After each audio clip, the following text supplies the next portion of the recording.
dear past presidents, council members, special invitees, you all are welcome to Professor R.H. Paul Memorial Lecture. Kindly stand up for presidential procession.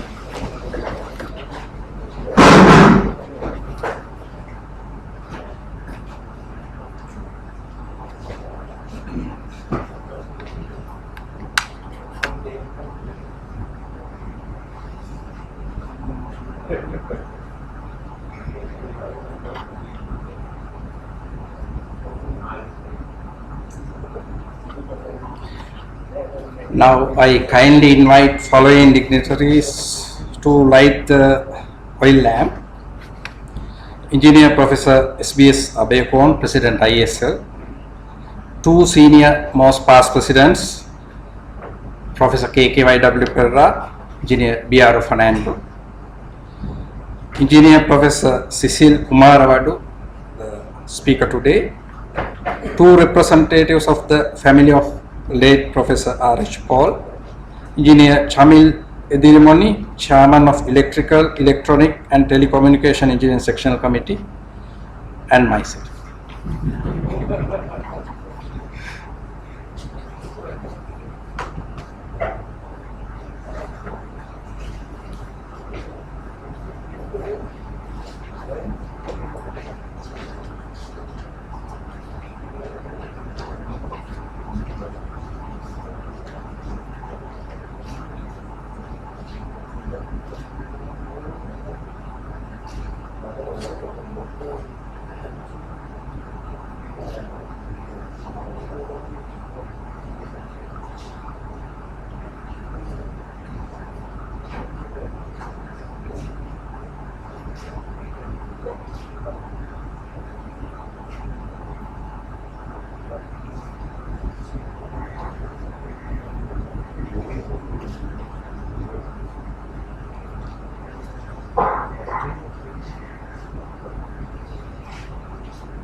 Kindly remain standing.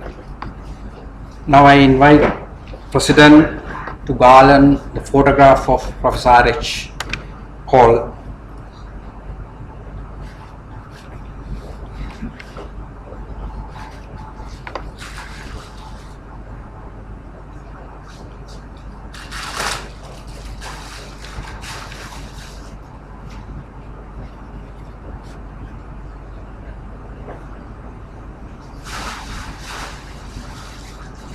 Thank you very much. Kindly be seated. I invite President of ISL, Engineer Professor Kumaravadu, and Engineer Chamil Edirimoni, Chairman of Electrical and Electronic and Telecommunication Engineering Section Committee, to the stage.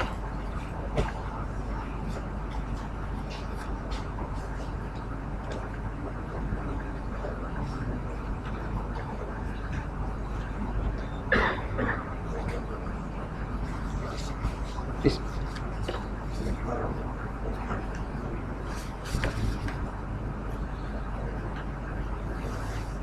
Dear President, Professor SBS Abeyakon, Senior Lecturer, Peradeniya University, I kindly invite you to deliver the welcome address.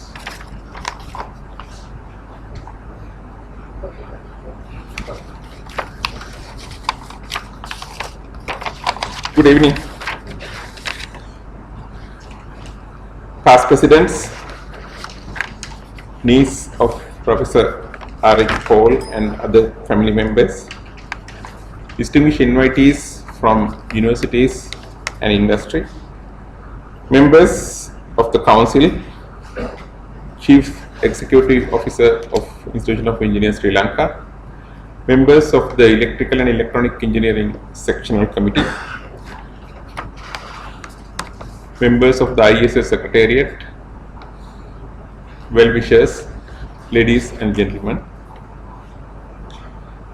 I welcome all of you to the 39th consecutive R.H. Paul Memorial Lecture organized by the Electrical and Electronic Engineering Sectional Committee of Institution of Engineers Sri Lanka.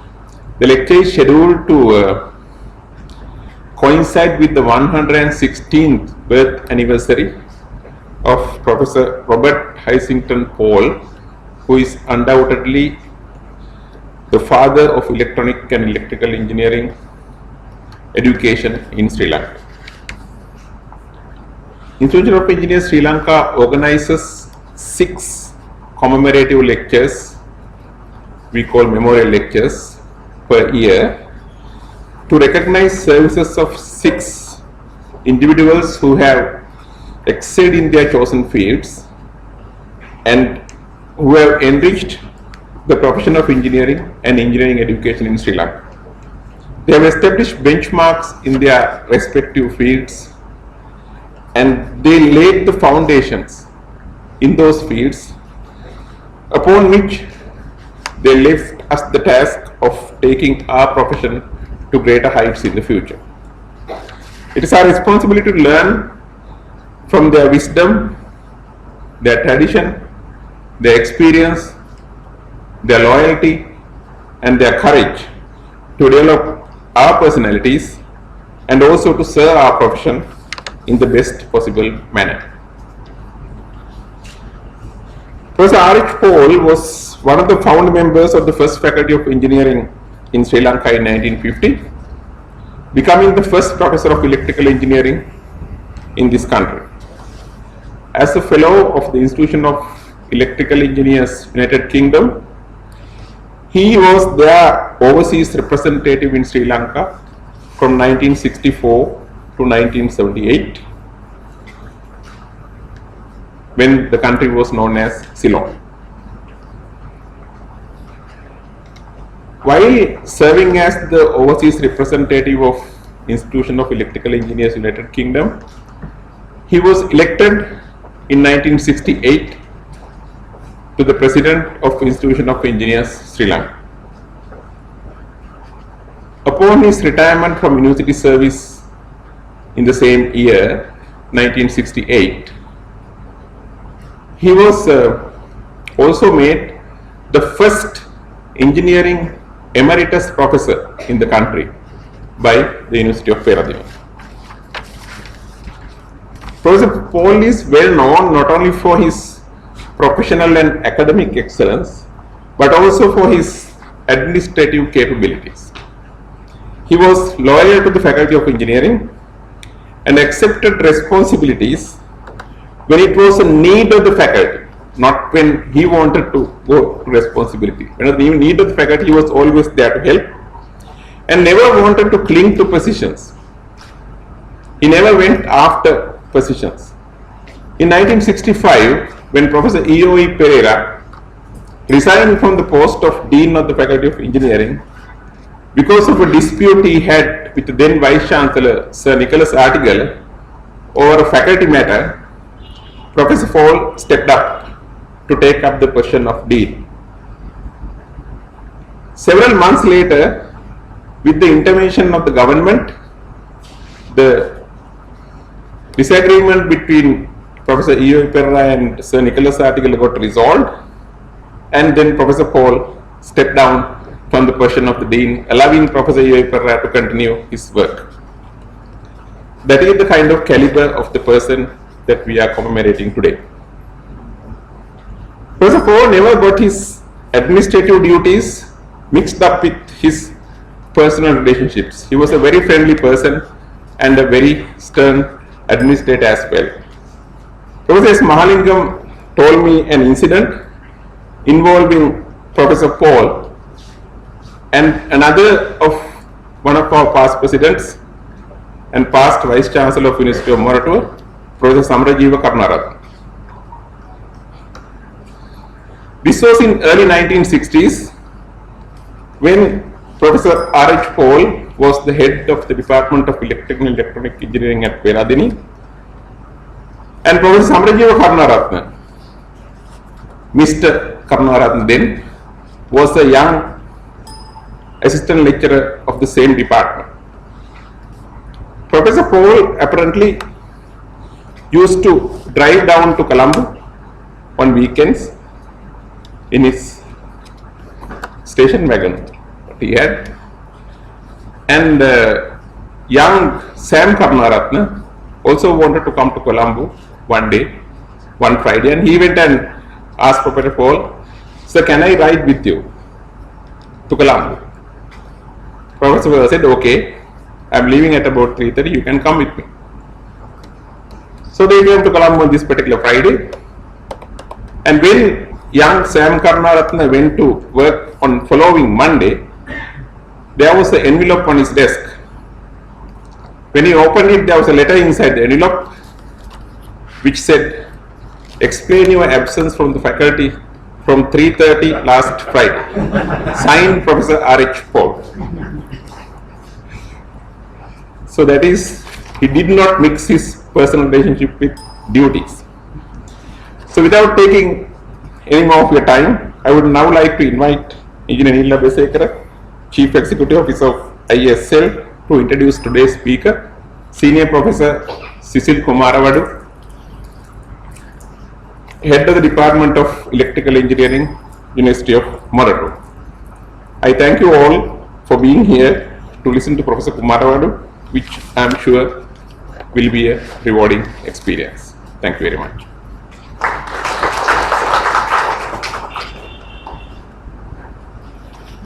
Thank you, President. Let me introduce the presenter today, Engineer Professor Cecil Kumaravadu.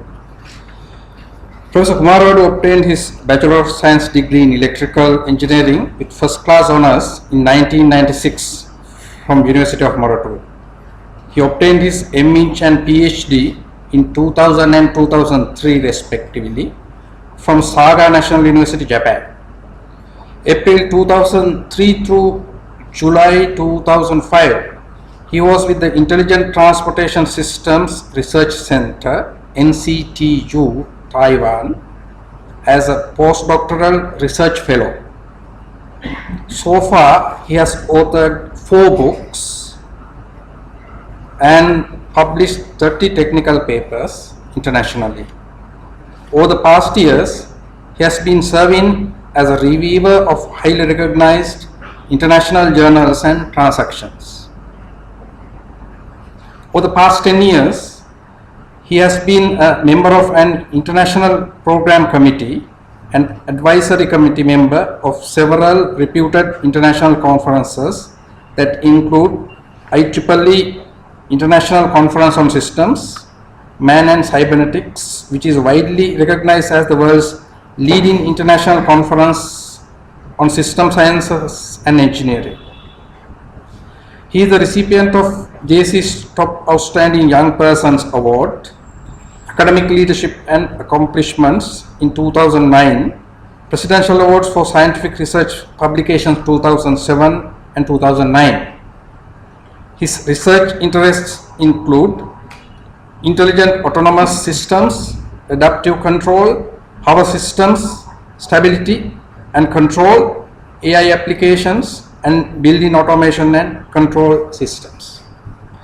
He is currently a senior professor in electrical engineering and the head of the Department of Electrical Engineering of University of Moratuwa, as well as a distinguished professor at Shanghai University of Electric Power. So far, Professor Kumaravadu has delivered 20 invited and keynote speeches at international conferences in India, Bangladesh and Pakistan on a range of topics related to systems, automation and controls, and smart building energy management systems. Today, Professor Kumaravadu is going to discuss engineering education, training, practice and R&D. Let me brief on this topic a little. Education system in the country is a much debated topic in the recent past.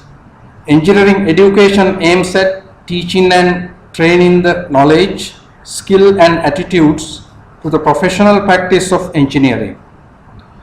Research and development plays a critical role in the innovation process and technological independence of a country. A company that has devoted itself to R&D naturally surpasses its competition. In this lecture, he will share the lessons and insights on a broad spectrum of issues related to engineering education, training, practice and R&D that stem from his 25 years of local and international experiences as an academic, researcher and consultant in the areas of electrical and automation engineering. Over to you, sir.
Very good evening.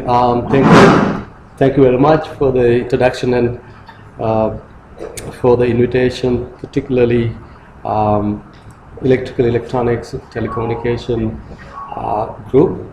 And I must mention Mr. Sarat name and for recommending my name. And this is a moment I will cherish for the rest of my life, because Alex Paul, growing up as an undergraduate student in the 90s, University of Morocco, I heard about Professor Paul from some of his former students who were the lecturers in my undergraduate program. One name that comes to my mind is Mr. Fonseca, the former general manager, late Mr. Roger Fonseca. He taught us industrial management. He used to tell a lot of practical examples, experiences he'd like to share all the time. And he, Professor Paul is one personality he used to mention numerous occasions during his lectures.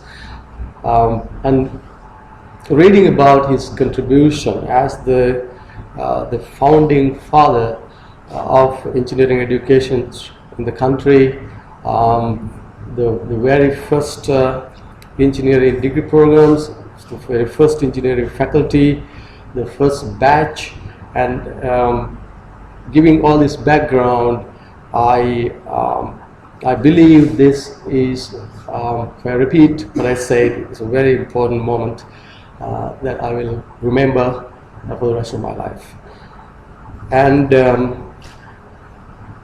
well, when I was invited, from the word go, I didn't want to give a technical talk. The reason is that the matters we discuss in the recent times and over the period of time, the solutions, the reasons for them are not technical, mostly non-technical. You take out the education, the industry, the opportunities for the engineers, the economic growth and the contribution, the opportunities available for local engineers to contribute to the economic growth of the country. When you compare with what the engineers in other countries doing on the big scale, the issues and matters are non-technical. That's the reason why I wanted to make this a non-technical talk, and it was just challenging because I used to give technical talks, so then I needed a lot of preparation, and so yes, I had to mentally prepare and then organize myself.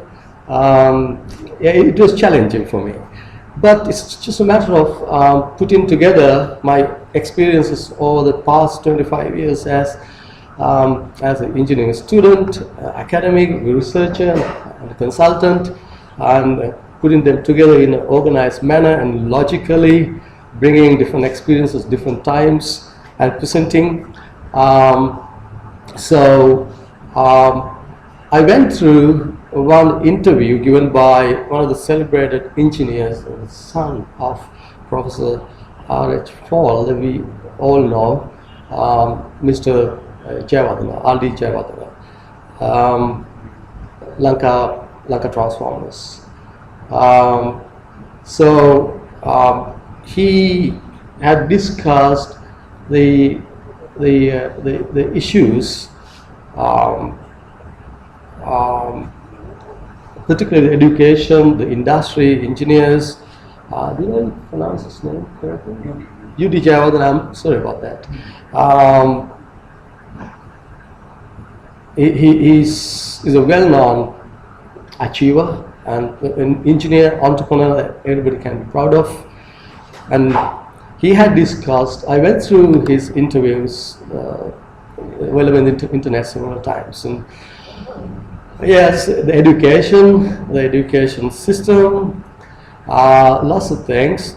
Entrepreneurship, that's the main point he had highlighted. Very relevant, very meaningful insights.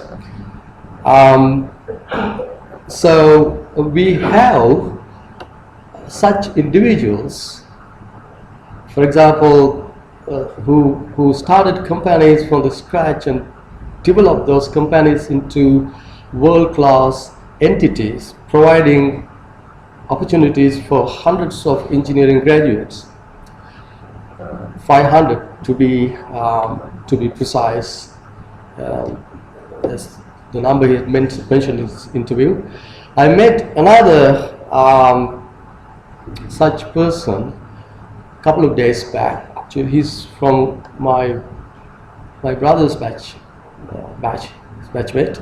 It's someone in the 90s, the late 90s, joined one company for 5,000 rupees salary. You know how bad the economy in the country was in the 90s. 5,000 rupees salary, and then the company struggling seriously and on the verge of bankruptcy, and he struck a deal with the owner and became a director, a shareholder. And the challenge he took up is to convert a loss-making company into a profitable one, and that he did with one of his colleagues. Later he acquired the entire company, and today over 100 engineers are employed and 2,000 other employees. So we have such examples that Professor Paul would have been very proud of. The kind of example that he might have dreamt about, the time he spent, his time and energy, knowledge and expertise day in, day out to develop engineering education in this country. Now the question is, have we produced enough? That is the question. I think Mr. U.D. Jayawardena's the main point was entrepreneurship, entrepreneurs. The question is, yes, we have engineers working in the top positions in the best universities, best academic institutions, the research institutions, in the industry, all over the world.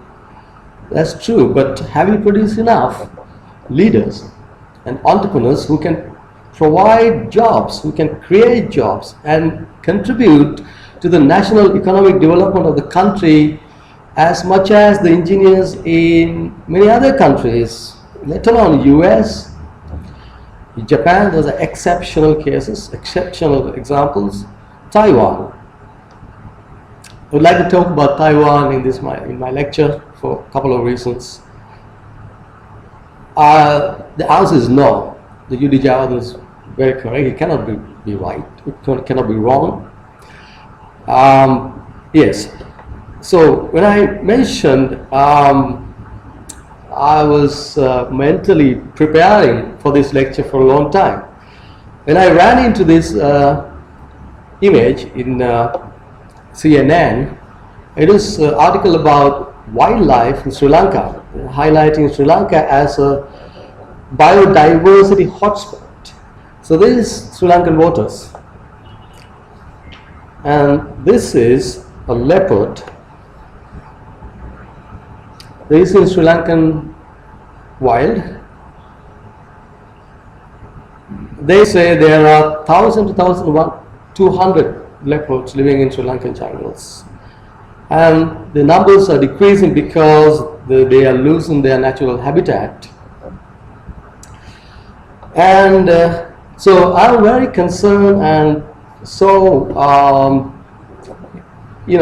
enthusiastic about climate change and the green technologies, the resource efficient smart systems and buildings. If you look at this video clip, it shows how the glaciers are melting in the Greenland, etc. Right? So they are melting, and the water levels in the seas are going up. And they say if the water level is going to go up at this rate, at the end of this century, the water levels around the globe is going to go up by 0.6 meters to 6 meters. That's a range they give. 0.6 meters is quite a height. So if you look at the middle number, so you can see a lot of cities are running the risk of going underwater because the water levels are going up. And August last year, and this world is seeing Greenland losing 12.5 billion tons of ice in a single day, the 2nd of August.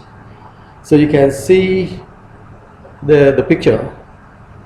So the water level is going up. So what's happening is when it's cold, it's very cold. When it's hot, it becomes very hot. It's climate change. When it's cold, unusual times. So, and there are various other side effects. Now, so I discussed these issues. For example, at the University of Moratuwa Faculty of Engineering, the Department of Engineering, I have pasted a sticker that says, set the air conditioner temperature to 26. The melting glaciers may one day flood your city. So every air conditioner, if you go to the Department of Electrical Engineering, because we need socially responsible engineers who are sensitive to these burning issues. So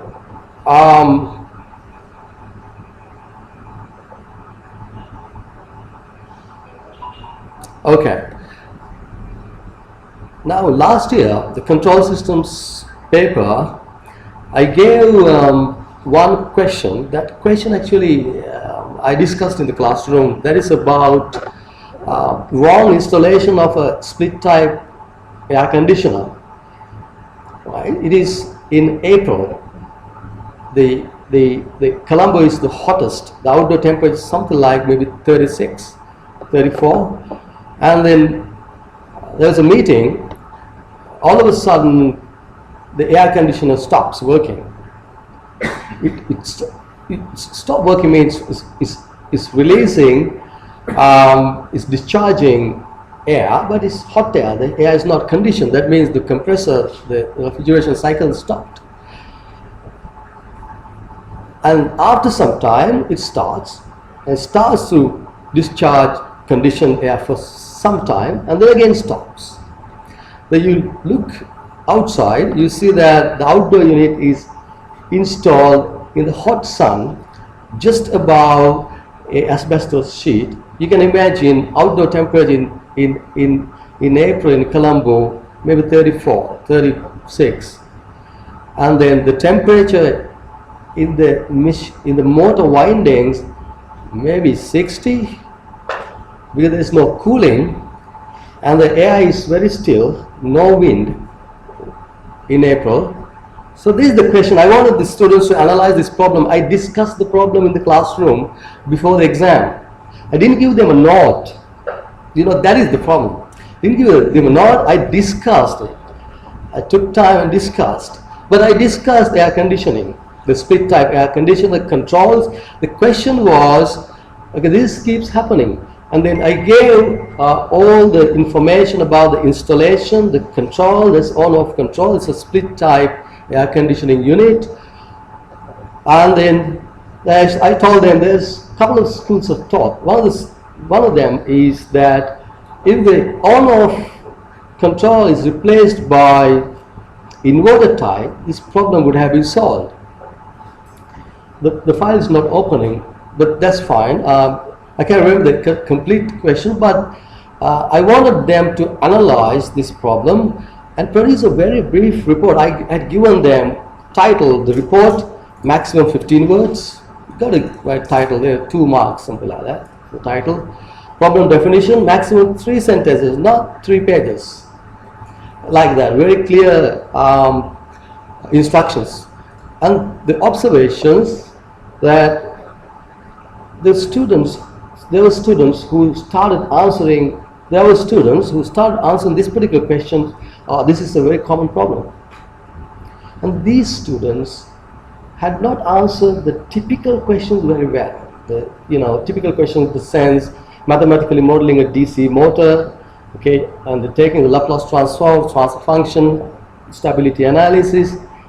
So that part you can do without having much engineering sense, that kind of questions.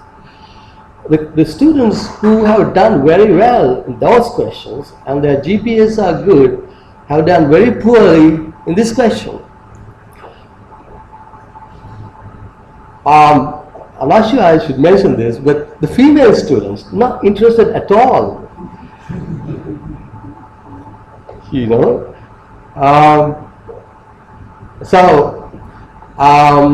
The female student, I counted University of the Electrical Engineering, 32% female students. The number's grown. Yeah, it's good. The number's grown from our time. Yeah, there are so many things coming to my mind. Now, yes, it highlights lots of things. One thing is that to get into engineering faculty, you don't have to have engineering sense, or you don't have to have a passion for engineering. Just score as much as possible in the advanced level examination, right? There are people who will teach you how to score, right? How to score heavily. I gave you one example. When an object is released, allow it to fall freely. You forget about the aerodynamics. It's falling under gravity, and then the speed is going to attain after 1 second, 2 seconds, 3 seconds. The students are encouraged to remember, so that they can score as much as possible during they don't have to know any engineering practical sense. And then 13 years in the school, 4 years in the university is very difficult to change that mentality. If you give a nod, they will take down every letter. And not everybody, but the question is, there's a significant number. There are I'm not talking about, what I'm saying is there's a significant proportion. So, yes, so this, I read somewhere, Albert Einstein saying education is not learning of facts, but the training of the mind to think. So this he said 1921, almost 100 years back. In the ICT era, he has massive storage capacity, powerful processors, computers, software. This statement is 1,000 times valid today. Because you don't have to remember information, right? I can remember watching a TV channel, one school, my daughter's attending, and another school, there's a question answer competition. They're answering the questions, and one of the questions was, who's the director of Bambara Walal? I mean, Bambara Walal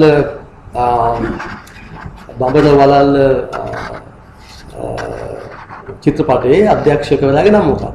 Why should these school kids know the Bambara? And then my daughter's school lost the competition. I told the principal, that's fine, right? I mean, if these kids want to become a movie, they want to go into the movie industry one day, just Google, you may get the answer, or talk to somebody. Why do we remember these things? And then there are problems in the education system, the fact-based education. It's important that we understand human brain is a processor. Human brain is not a storage. The human has 5 senses to gather information. The brain is a processor. It processes this information, interprets those information, the results, and they recommend actions to the various muscles in the body to walk, to talk, to wave, to write, all communicates with the muscle. It's a processor. So this is the issue, I think, because I had to manage time, and there are lots of amendments to be done in the school education. School should run until 4 o'clock, just like in Japan, for example, but it needs a lot of resources, I know in Japan, they invite international students to come and talk to the students and eat lunch with them, etc. They stop all their regular math, science, history, that sort of traditional the subjects teaching at 12 o'clock. At 12 o'clock, they go to the kitchen. There's a massive kitchen halls, right? They put on the apron. Their menu is ready. Ingredients are ready. The kids have to cook. Groups, 4 members per group, something like that. And then after cooking, they eat together. And then they had to clean the place, put those tools the right place, the right way. It's a training. And then after lunch is all activities. So it's all activity-based education. It's a mixture of traditional or facts-based education and activity-based education that develops skills and attitudes. So by the time they pass out, graduate from the high school, they're complete adults. Very independent adults who know how to cook a meal, who know how to manage, how to maintain a kitchen, how to communicate, how to teamwork, leadership, how to plan activity, and so on and so forth. I encourage you to compare the chemistry syllabus, the local advanced level and British advanced level chemistry syllabus, and see the massive difference. If the British advanced level chemistry syllabus is this much, ours is this much. Does that mean British engineers are this much and our engineers this much? No.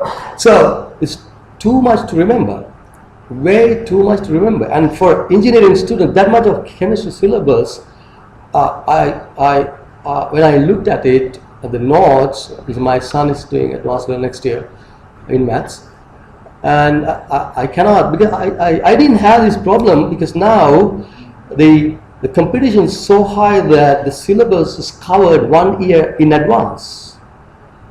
These 16, 17 years old kids are confused, and they are very unhappy. They are closely observe 1 year in advance the syllabus. Then I thought we didn't have this problem because we didn't know the syllabus. So that is the thing. And then what you do, you start the past papers from 60s.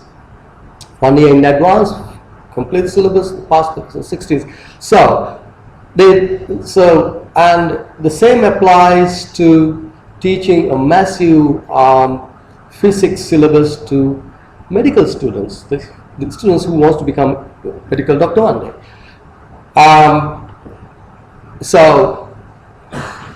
In a nutshell, our school education system is training the next generations, the young generations of the country to score in the exams. How to score in the exams? Written exams, 2 hours. They have to be very fast. No time to think. No time to think. Okay, it's a massive. Look at I encourage you to take chemistry paper and see how many pages. I think 6 or 8, 12 pages. I'm not quite sure. It's like a book.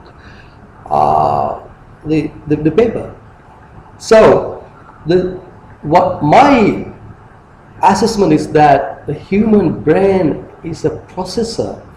It is to process information, make decisions, free thinking, creativity. This creativity is suppressed when this processor is overloaded and overstressed with too much information.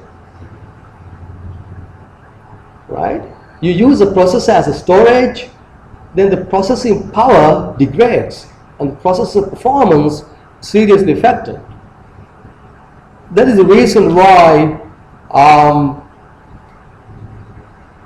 we have only few leaders, only few entrepreneurs, only few job creators coming through the system. Only few. If you talk to a Chinese student, I was in Taiwan for 2.5 years, and then I visited Shanghai University of Electric Power. Our distinguished professor there quite frequently. We talk to 10 Chinese students. 5 of them will tell you the career path, the career plan. Okay, I want a career in, let's say, renewable energy sector. So I would like to work in one of the major companies for 6 years, and then set up my own company. So setting up own company is in the plan. At least 5 out of 10. I think can be more. But if you talk to our students, maybe none of them, maybe one rarely, I don't think 1 out of 10. Maybe 2, 3 out of 100 will talk about. That is why the leaders are not coming through. Now, and okay, so I was thinking, and then I was reading Yudi Jawadana interview, and I was studying the story of Taiwan, etc., etc. However, my conclusion is that yes, there are a lot of room for improvement in the education system, but that's not the main problem. Main problem is not educational, not engineering, not technical. It's something else. I'll tell you towards the end of my lecture. How much time?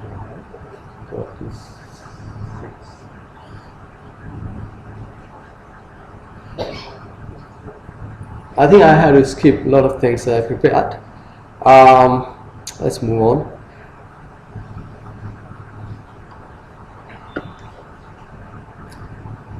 One of the points I wanted to highlight is that the monitoring. We move on to university education, spend maybe 5 minutes, maximum 10 minutes. University education needs a close monitoring mechanism. It's too autonomous. You know, the humans, doesn't matter how many PhDs humans have, humans like to do things they like. Right? Humans like to listen to things that pleases them. Eat things that they like, do things they like. Doesn't matter how many PhDs or senior professor or whatever the international experience, exposure. We see in the universities individuals coming back with PhD in XYZ and introducing a subject in XYZ. That's not right. It's natural that you live with in the XYZ domain for 3-4 years, doing PhD day in, day out, but you know that you attend the conferences, you meet people in that domain, and you see this is the most important thing in the world. That's natural. But coming to the university and introducing a subject in XYZ, the important point is these doctors have zero industry experience, exposure. 13 years in the school, 4 years undergraduate, right? With 5 years in a heavily research intensive university, back in the university, introduce subjects, 0 days in the industry. These are issues. So I checked the December, a lot of people coming on holidays. I talked to a lot of my friends. And in universities in Australia, UK, you cannot do that. There's a committee controlling everything, the content. The committee comprises academics and the heavy industry presence. People cannot teach what they want. And also, I see there's one person from XYZ, PhD in XYZ, 3 persons PhD in XYZ, introducing a new undergraduate program. That's wrong. You cannot introduce new undergraduate program without studying the industry, because there are 3 people from it, PhD in XYZ. Now when I ask, okay, people say, well, when they pass out, they will start the industry. How can a person without a job start industry? I mean, particularly technology in the industry. So there are issues. I can't resist myself, but I visited one faculty, applied science faculty, as an evaluator of this AHEAD grant application. Applied science, I will not mention the name of the faculty, but they are not teaching applied science. They teach power electronics. They teach PLCs. I told them, look, this is not applied science. And the response I got was, look, this is what students want. We want our planned intake, I can't remember the number, let's say 100. We don't have that much of demand. We have hundreds for space for students, but we get only 80. So we give what students want. So they give, it's like a salad, everything, right? There's nobody to monitor. They do what they want. And then I showed them from the energy sector how much things can be done, energy sector, applied science related things. So, and the employability, I'll say, well, 90% of our graduates are employed.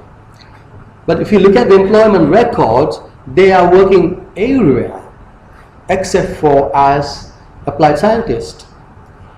They're working in the banks, in the, name it, as clerks. And then when you talk to the final year students and the instructors, they say, sir, you have a degree, you find some sort of a job. Right? When you have a degree, you find something. That is not employability. So all these programs should be aligned with countries' national development plans. Everything should sync with a national plan and a strategy. So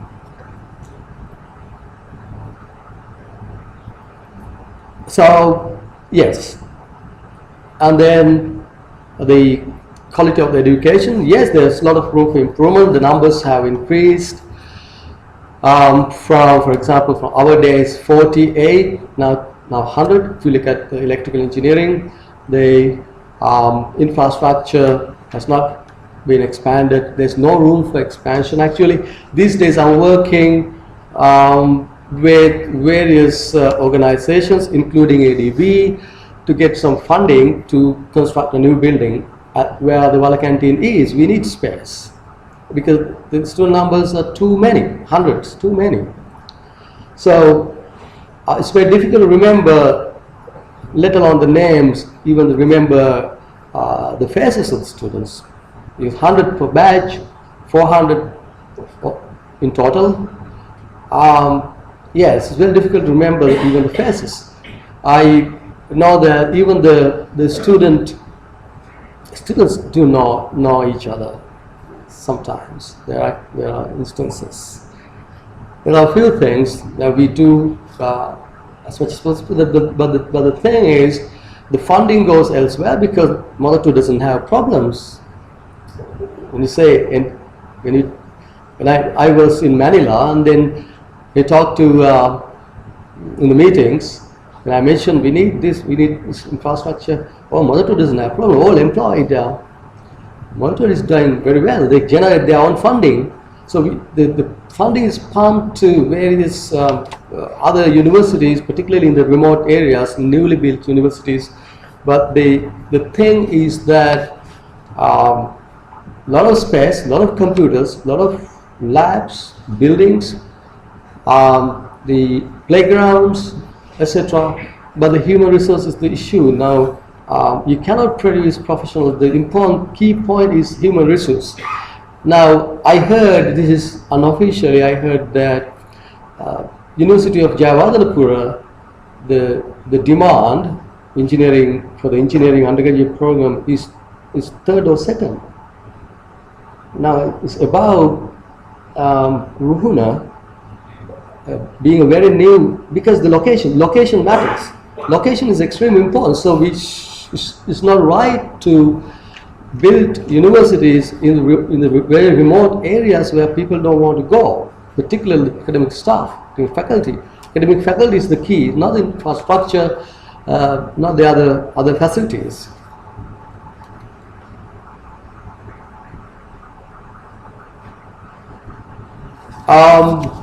Engineering practice.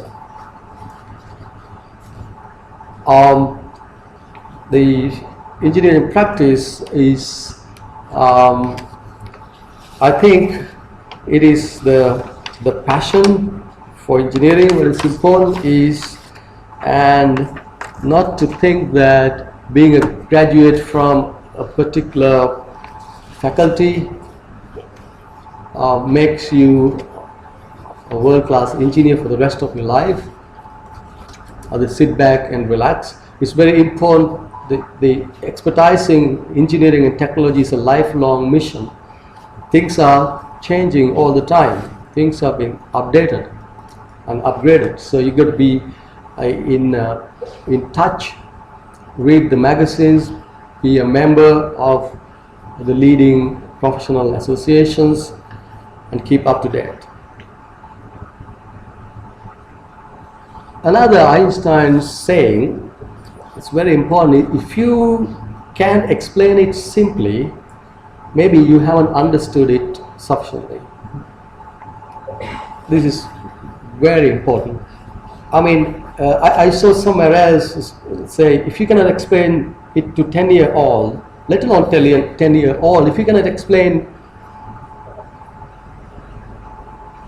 why induction motor is called induction motor, and why induction motors heat up more than a DC motor, or why a capacitor is connected in parallel and inductor in series, if you want to filter high frequency noise, or if you want to condition smoothen a waveform.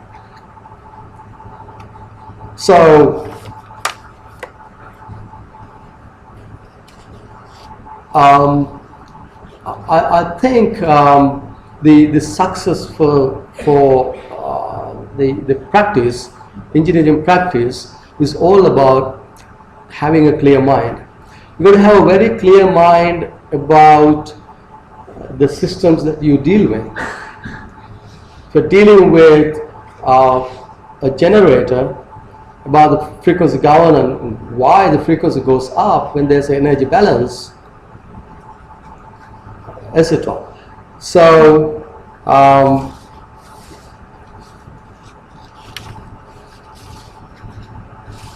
I also ran into one learning outcome in one of the universities that says one of the learning outcome is present your data, and another one present your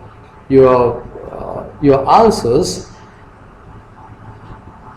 in a way a non-technical people can understand. Now that is very challenging, because to explain something to a person with strong technical engineering background is much easier, but to explain the same thing to someone who doesn't have a very strong technical background is much more challenging. Take an example.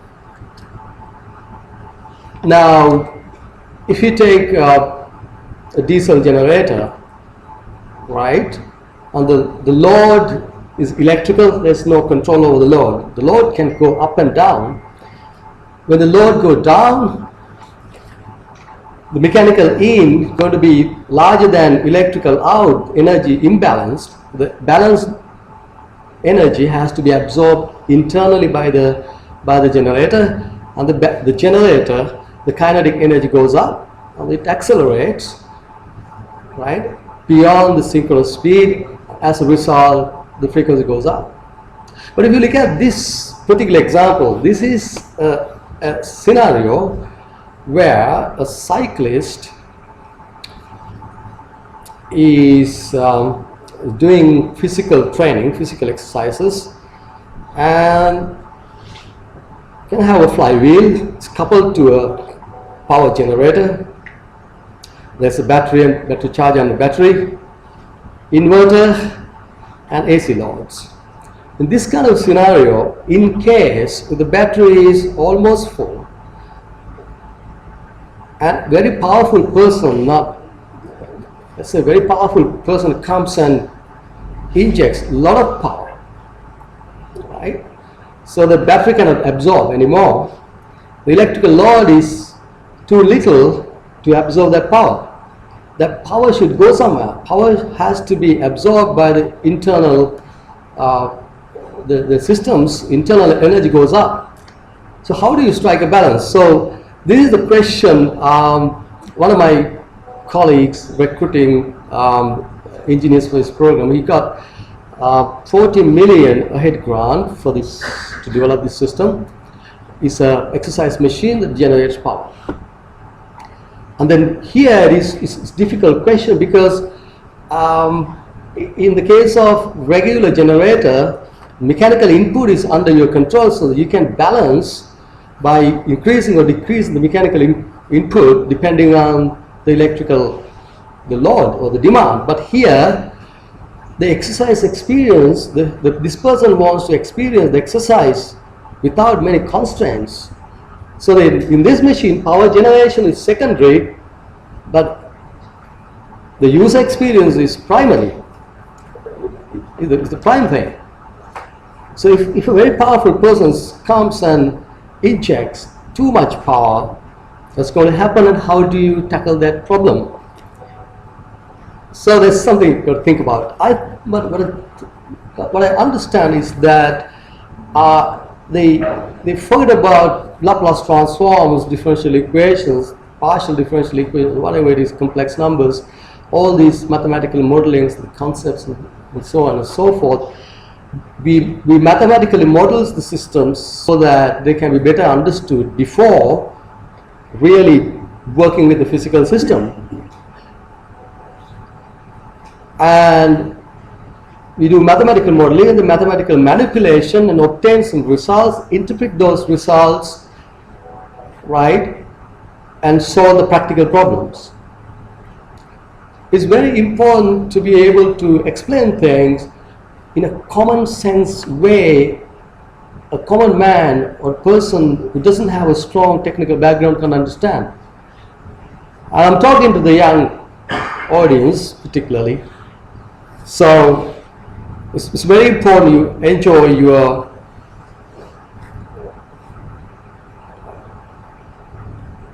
your profession, because you spend most of time with your profession. So to have a clear mind is extremely important. When you have a clear mind, you can see the issues in advance, and you can find better solutions. You can explain things to your fellow co-workers or colleagues.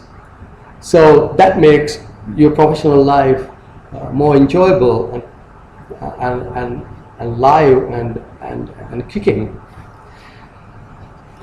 When it comes to R&D, I think there are reasons why R&D is important. There are various reasons. To stay ahead of time, got to be futuristic. For example, the Ceylon Electricity Board, before the Surya Bala Sangramaya, before the banks introducing the soft loan schemes to encourage solar PV systems, need to see in advance the voltage regulation issues that are coming up, inevitable. It's in the horizon. You've got to prepare in advance. You cannot stop all of a sudden and say, no more PV, we have technical issues. So that's what I mean by being futuristic, to see the problems in advance. And we have very fruitful discussions with Ceylon Electricity Board research team these days. And it's very encouraging to see that we now all understand that we have technical challenges, and then we need teams working day in, day out on particular subdomains of the problems. Power system stability issue, you need a team working full time. Power system stability, they are the top experts in power system stability. They know A to Z. They know as much as anyone in the world knows. So they can be futuristic, proactive. They can solve the problems. They can make smart decisions, smart solutions. They can recommend the smart technologies and solutions. The homegrown technology is very important because there's something called relevance of the technology. I'll share one example. During the wartime, what do you call a jammer? There's a challenge the military forces facing, that is the bombs set up on the roads. They travel and being controlled by the enemies remotely. So you use jammers to jam that signal. This is one example. The jammer developed by the local engineers did better than the jammers came from the best military technology the country is known for. There are a lot of other examples, but let's say foreign exchange and the sustainability. I would like to call it technological independence. You cannot depend on others when it comes to technology or anything. You've got to be self-sustained as much as possible. I remember visiting one research organization in Australia. One of their objectives is to ensure Australia is a smart buyer of the technology. It's a research organization, right?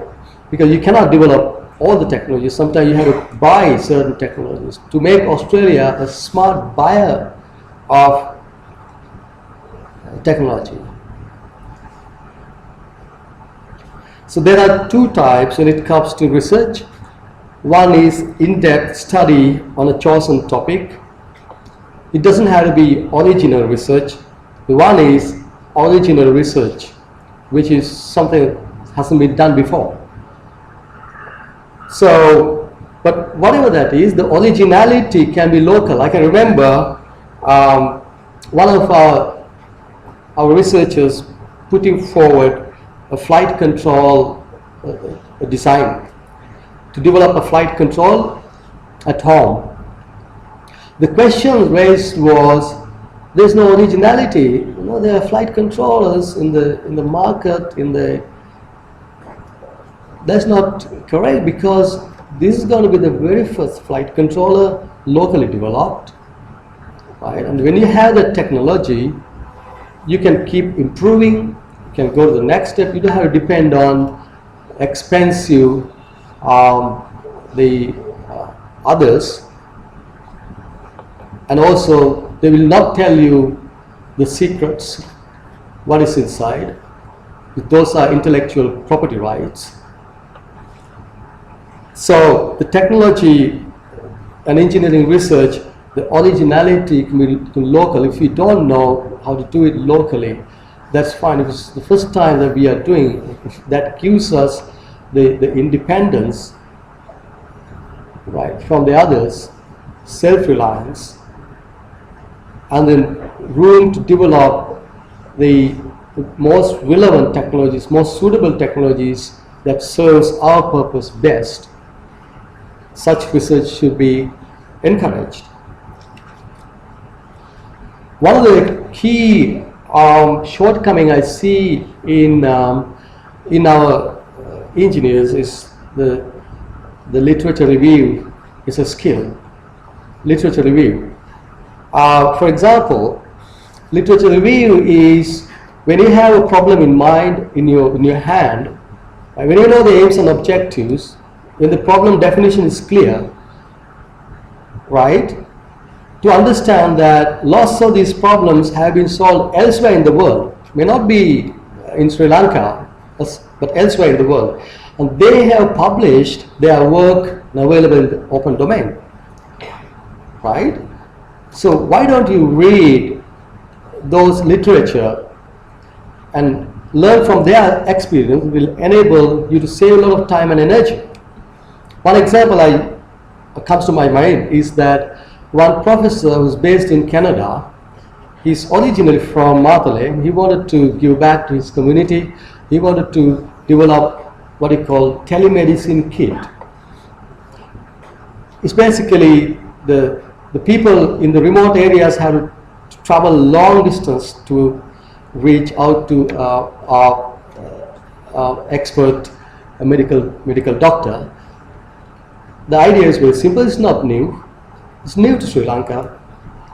The idea is to develop a wearable kit that can be maintained, operated by technically non-qualified person you can easily find in the village, very remote areas talking about. Just plug and play. Plug it, one switch, and put it on the patient. All the readings are taken. The readings are including the images of the throat and the ECG, everything, and then call is generated to the doctor who may be hundreds of miles away, and then that way the doctor and the patient is connected through internet and examinations happen, and then doctor sends the prescription. There's a printer, the printout comes. There's a prescription. So I was the project lead for this project. The important thing is to realize that this is not the first time ever in the human history people are going to do this. People have done this hundreds of times in other countries.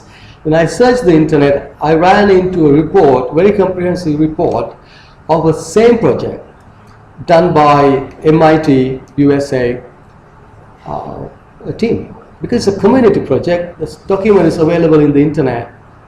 for anybody to download. It's little outdated because when you select the devices, the connectivity is very important to be able to connect them and download all the data, the sound, the image, text, the values, and then transmit. There's a gap to be bridged, but it saves lots of my time and energy. So to be able to be someone who's good at literature review, this morning, for example, I searched for building integrated solar PV in the internet. Let's say you want to expertise, solar PV, right? You have that background, you are from electrical background, for example, but this building integrated solar is a new concept. It's upcoming, it's growing in popularity. You want to expertise? There are lots of articles in the internet. I searched, for example, in IEEE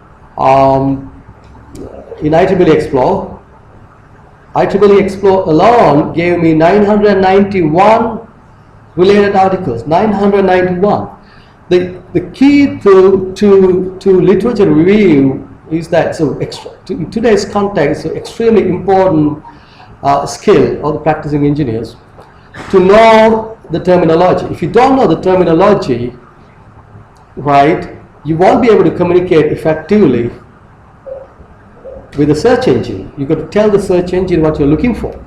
To be able to do that, you've got to be very proficient in the terminology. The language of engineers, you've got technical jargon. This is another deficiency I see, particularly after passing out several years later. A lot of engineers become seriously out of touch because of not upgrading, because of not being in touch with the technological advancements, etc. Because of not reading the magazines. The IEEE, for example, has IEEE TV, the various webinars, very timely topics and so on.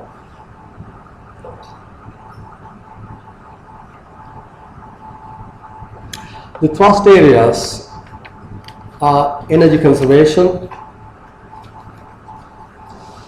I think energy conservation is a very important thrust area. So we are having a dialogue with CEB these days to do smart green building that saves a lot of energy. This is an example. Green Building Council Indonesia carried out a study in collaboration with the World Bank, and then they released a report last February. They took into account 9 green certified buildings in Jakarta. They found that these 9 green certified buildings saving 30 to 80%, that much of utility bills when compared with the standard buildings. The important point here, you can see at additional cost of 0 to 17%, right? The 0 is extremely important because that means during the design phase, if you take into account the resource efficiency in the architectural design and civil engineering design, you can save a lot. So you can see 30 to 80%, 0 to 17%, the construction cost. So, and in a lot of countries, buildings accounts for 30% of the total energy consumption in a lot of countries. So if you take 30% out of 30%, it's more than 10%. More than 10%. That means you can shut down some power plants. I think we are talking about energy generation, power generation, right? Energy mix too much. And we talk about energy conservation too little. A serious effort is required to make the industry and public aware about the methods and the difference that energy saving methods can bring about.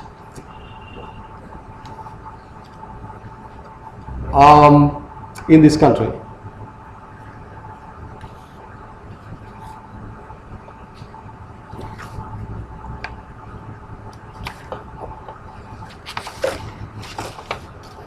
And power systems. Without a reliable power systems and cost competitive electricity, you cannot encourage the industries, the industrialists to come and invest, set up their factories. The investors that kept going to Malaysia, Indonesia, Philippines, Thailand, during the time this country was busy with the civil war, and now they are going to Bangladesh. They are not coming this way. So these are the issues. The issues are not engineering, technical, or educational. Why do the industries go to Bangladesh, Vietnam, reluctant to come here? Does this make does it make sense to talk about the education? Is the education the real matter here? We'll come to that point. I think power systems is a very important research area. That is why the Ceylon Electricity Board should have a very strong research team. The research engineer, CEB, should be the most prestigious job in this country for the electrical engineering graduates. The cream of the cream should go there. They can make a difference. They can save a lot of money. They can bring about solutions. They can foresee the problems before it's too late. They can work rubbing shoulders with the university. Or they produce results that everybody will respect and believe, rather than burning hours and hours in the TV debates with fictitious environmentalists. Right? There are people who change their expert area time to time, and if you have a strong research team working with universities and produce results, people will believe those results. There's no need to debate and convince the media people. You have to convince the media. Environment is extremely important. You can see the environmental pollution is extremely serious, particularly in Colombo, and climate change is taking its toll, and it's taking heavy toll in the future generations. If you look at why people I can remember when my children was small, they wanted shutters open in the car, because driving with the shutters open is more enjoyable and more relaxing than driving with shutters closed. Why do people close the shutters? To protect yourself from the toxic air. The air is so polluted. You can see how the air pollution in addition to causing the health problems, is causing the energy usage to go up. You need the air conditioners. It's not because it's too hot or too humid. It's because the air is so polluted. So what I do usually is I open all the doors before I get off home to ensure some fresh air comes in, and the closes on the ACO. You never open the shutters in the middle of Colombo city traffic. So there are a lot of research can be done and can make a difference. People inhaling toxic air and their health issues, the productivity matters, and then I'm living close to the Gold Road. I have various, you wake up in the morning, you sneezes non-stop. And when I go to Shanghai, people say Shanghai is so polluted, there's no problem at all. So what happens is, when your sleep is affected, when you start to sneeze non-stop in the morning, you go to work, your productivity is affected. And then it affects the country's progress and prosperity. And fisheries and agriculture, pretty clear. And I'm not agriculture expert, but somebody told me in Japan, the paddy yield is 10 times more than in Sri Lanka. If you take a given unit area of land, the paddy yield is 10 times.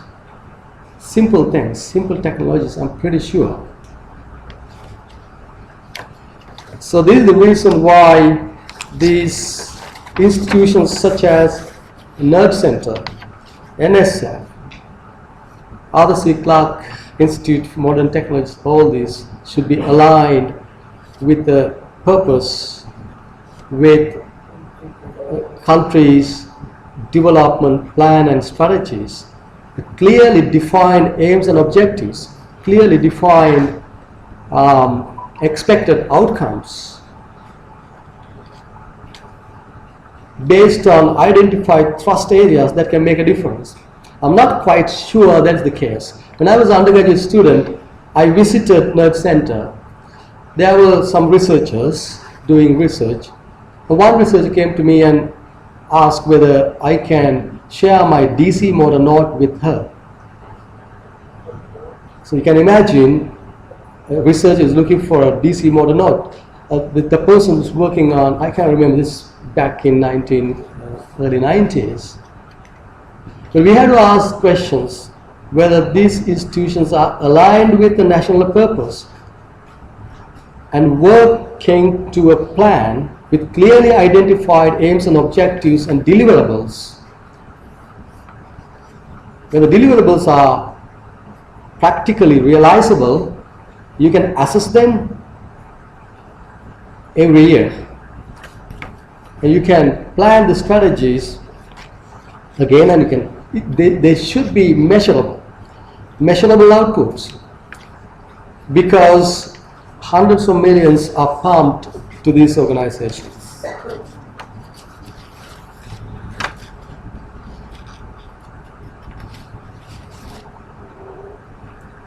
I wanted to talk about this AI hype, but I skipped because the time. But one thing I wanted to say a couple of minutes is that, yes, AI, so it's a mathematical model of biological brain. AI has done wonders in classification-based algorithms, speech recognition, voice recognition, face recognition, natural language processing. So we know that, and board games, of course. The IBM computer defeated the world chess champion back in 1996, but later it turned out to be the superior computational power than any, intuition in those AI. But recently, this Google AlphaGo defeated Go champions board games, more challenging, requiring more intuition than. But the important thing is to understand AI is doing wonders in those areas. The important point is that there's a lot of confusion. The young graduates and the engineers and the students have not understood it properly, and many believe that AI can do anything. That's wrong. The AI has excelled in various application domains. You've got to be very clear about them. And AI, there are lots of things AI cannot do. AI will never become an engineer.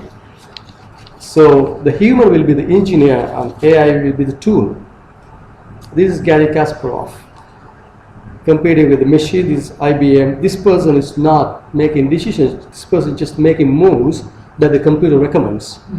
And the IBM machine won the rematch back in 1997, creating a massive AI hype. But later it turned out that the chess can be won by a computer by writing a lot of rules. It's a handcrafted, a massive rule base. That is not AI. That's not AI. AI means there should be some sort of a thinking power.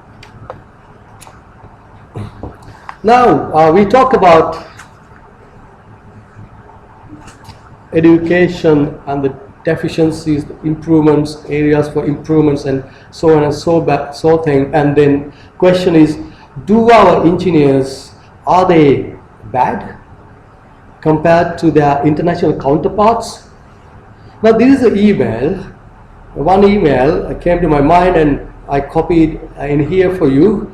One of my former students writing me from Dubai. Hope you are doing fine.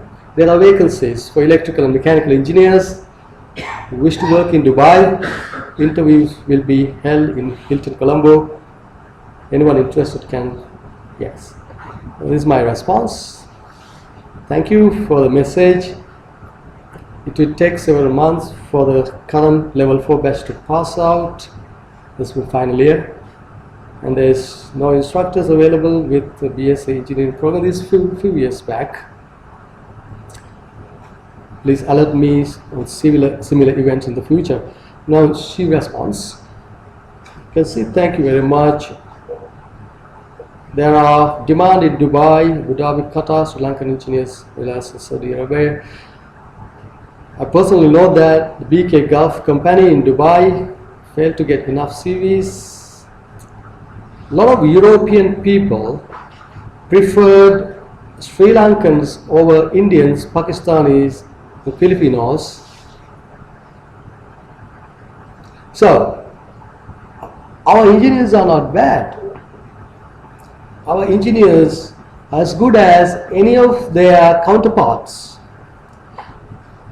That is the truth. There are numerous examples.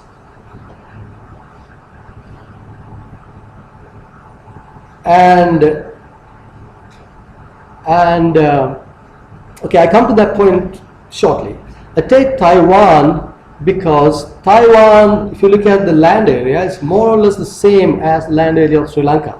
Population is more or less the same, but it's 23 million. But if you look at this land, the center is mountains. It's very tall mountains. If you want to travel from here to here, you have to fly over the mountain, helicopter, because if you take a ground route, you have to go around the mountain, like this. The usable land is very few. That is why Taiwan is heavily, the population density is so high. I think Taipei is one of the highest, the most densely populated cities in the world. And if you look at the strategic location, given the tension they have with mainland China, right, it's in a very bad location physically. Compared to us, we are in an ideally located in the world map. Natural resources. But if you compare the GDP, it is, according to IMF, US dollar 590, nominal 590, 19 is last year figure, while ours is 87 US dollar million, sorry, it should be billion US dollar. 590 billion, ours is 87, so 90 billion. That's not because our engineers are bad. And if you look at the Taiwan, it's all engineering. Engineers, the companies they are set up, the technology companies, they export a lot of technologies, a lot of products, electronics, consumer electronics, computers. For example, if you look at Acer, Acer, this computer manufacturer, it's not only computers, they do various other things. It's founded with 11 employees in 1976, 11, as a distributor of electronic parts and consultant for microprocessor technologies. That's how they started. And they developed their own microprocessor training kit, and that became very popular, and they found big market for the microprocessor training kit. That is the triggering point. That triggered this company to grow in depth and breadth. And it acquired a lot of US and European companies. Today, the annual turnover is 15 billion US dollar. So the question is, why it's not happening here? Is that because our engineers are bad? I don't think so.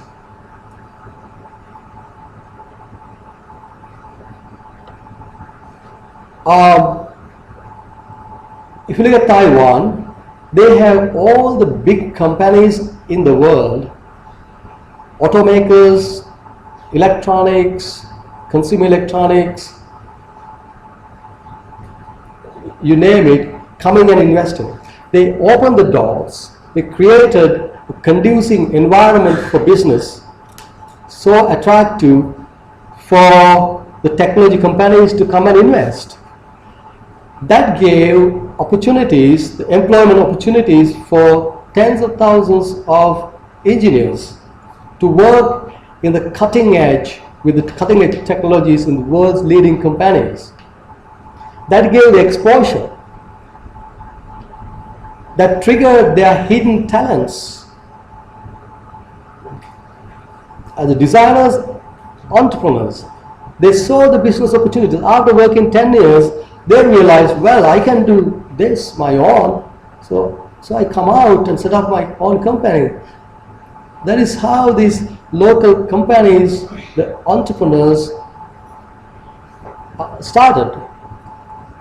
There was environment. So if you want to produce a world-class cricket team that can win the trophies, you need to give them exposure in the world stage. Doing the cricket academies cannot do that. Cricket academies cannot do that. The cricket academy can train them how important their food habits, the physical training, the techniques, etc., etc. But they have to go out there in the real competitive environment and play the cricket. That is how they can win the games. They can attract $1 million sponsorships. They can attract tens of thousands of fans. The same applies to the engineers. Our engineers are not bad. Our engineers do not have that environment, that exposure, because the technology companies are not coming here. They are going to Bangladesh. Previously they went to Thailand, Malaysia, Indonesia, Philippines. Now these countries have come a long way. Taiwan, that's why 590 to 90. Same population, same land area. We are located at a better location. Only few countries have diplomatic relationships with Taiwan, very few countries. They want to be good with mainland China. The defense expenditure is very high.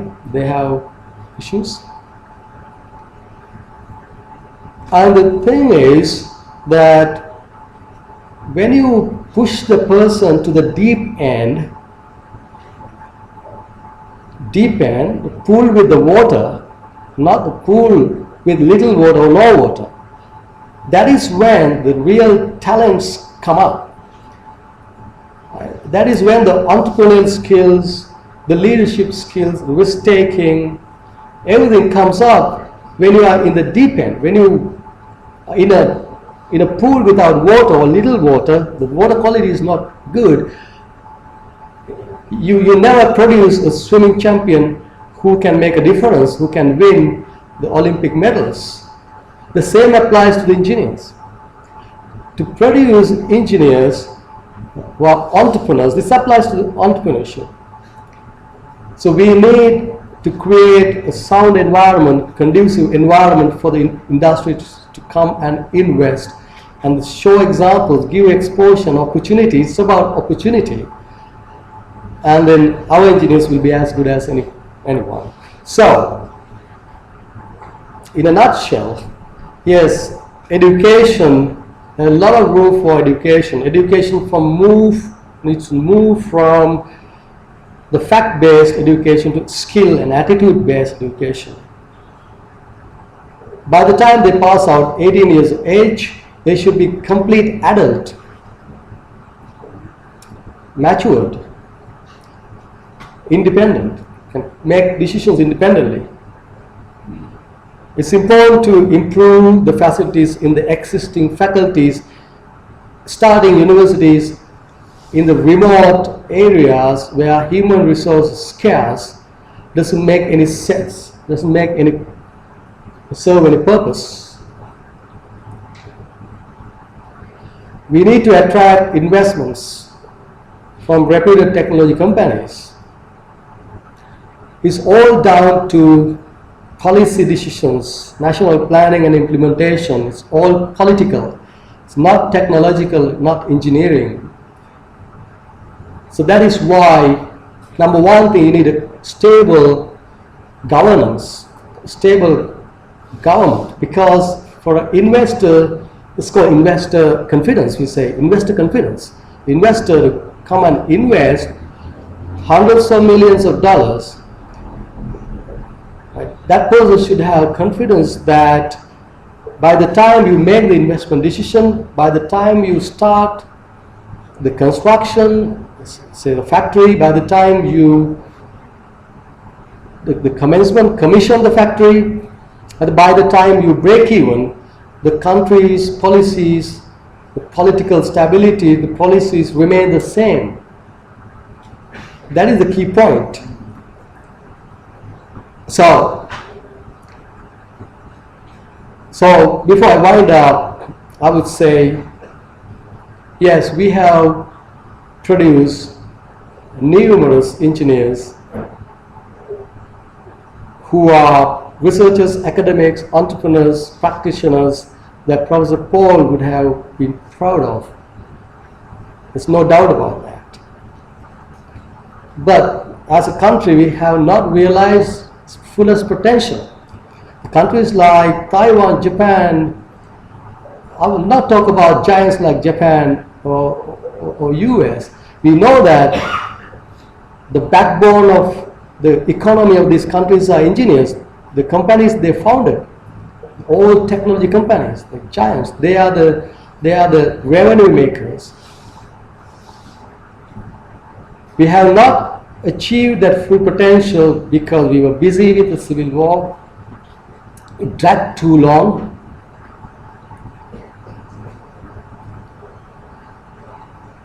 And the education system needs changes, revisions, improvements. And you need a fearless decision maker to do that. A decision maker who does not worry about re-election or worry about the country's future. Because we know that we have leaders, let it be political leaders, business leaders, academic leaders in the universities. We have few, not enough. We don't have enough leaders in the universities. Because the leaders are not coming through, particularly in the school education system.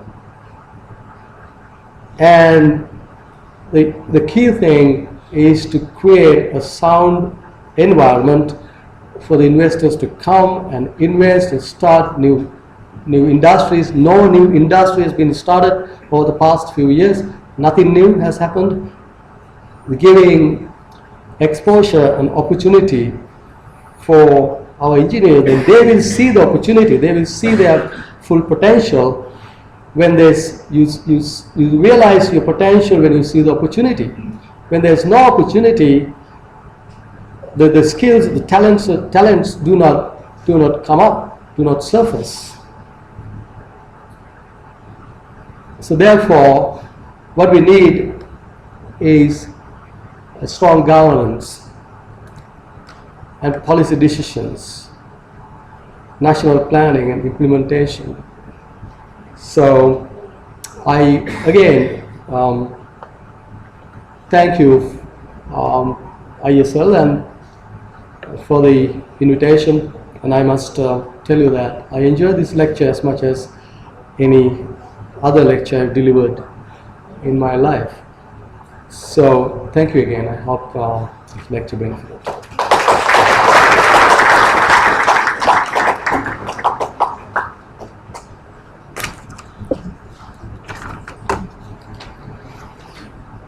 Thank you very much, Professor Maravadu, for your very informative speech. Now I think it's the time for us to think twice on our engineering education, especially in our country. IESL is also in the process of devising a national policy on engineering education. I think your inputs may be highly appreciated. Probably President may invite you also for our next discussion, scheduled somewhere in February, mid or end February. Now I kindly request the President to give away a token of appreciation to Professor Kumar.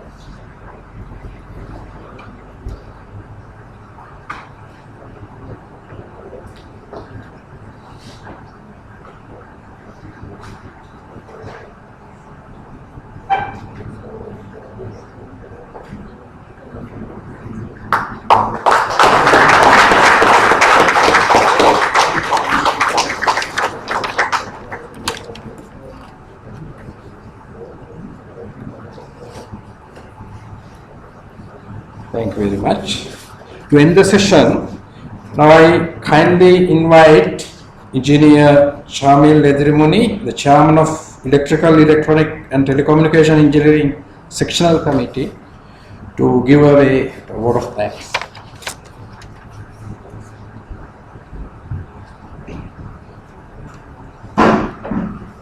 Thank you, CEO. Actually, we witnessed a good lecture, which I cannot forget. It was a fantastic lecture and also a kind of a motivational lecture. So Professor R.H. Paul, we know he is a pioneer of electrical education. So this is much aligned lecture to the theme of what Professor R.H. Paul would have thought of delivering this kind of ideas, thoughts to the engineers.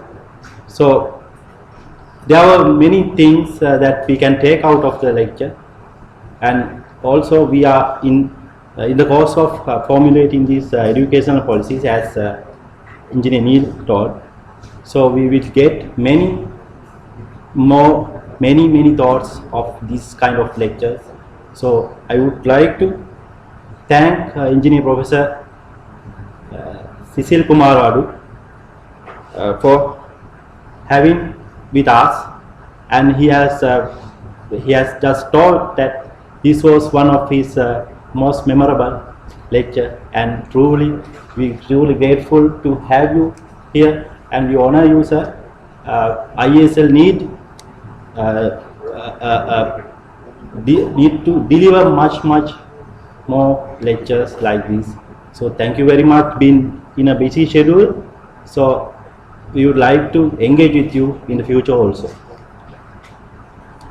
And family members of Professor R.H. Paul, so we are pleased to have you here. So and also Professor Abekon, IESL President, and some past presidents as well, and also Vice Presidents of the IESL, then the council members, and CEO, I would like to thank you very much for being with us. Then you can have this notebook, which was sponsored by our good friend, which is Marlboro Trading Company. I would like to thank you for that. And there are a few more you can get because the number has been more than 100, so it's a good crowd in. So thank you for your contribution as well. Then I would like to thank the other stakeholders and also the well-wishers of the IASL and the sectional committee members, and also we have advisors of the sectional committee who are engaged with us, likes of Mr. M.R. Ranatunga, who was behind us, and truly we are pleased to hear with you, sir. And then to you all, very senior engineers are also here, and also our engineers, associate engineers and corporate engineers. Thank you very much for participating to this event. And without any hesitation, I would like to invite you all to the fellowship, which will be commenced very shortly. So please come with us to the members lounge. So we will have the fellowship with us probably. President also will be there. So thank you very much.